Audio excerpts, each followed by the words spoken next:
Doma se o krizi ne pogovarjamo, včasih se o tem pogovarjamo v šoli. O tem, da ni prav, da so postavili radarje in s tem porabili dosti denarja. Doma se ponavadi pogovarjajo starši, jaz ne toliko. Drugače pa mislim, da dviganje DDV-ja ni glih pametna rešitev. Zato, ker bi potem še porabili več denarja. Ja, glede krize se pogovarjamo, ja, pač kako so ubogi ljudje, ne. In hvala Bogu nismo mi v krizi. Doma se ponavadi ob politiki se kdaj pogovarjamo o krizi in povemo svoja mnenja, kaj si o tem mislimo.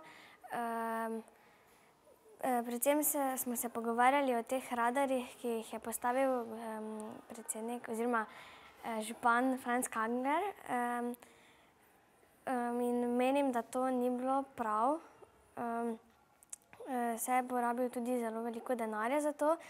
Politiki bi morali narediti to, da bi prišli ven iz krize, da bi varčevali, da ne bi toliko porabili, da bi nekaj polepšali svet, ampak tudi, da bi nam bilo dobro v srcu, lahko tako rečem, da bi se dobro počutili, ne pa da bi samo okolje bilo v redu.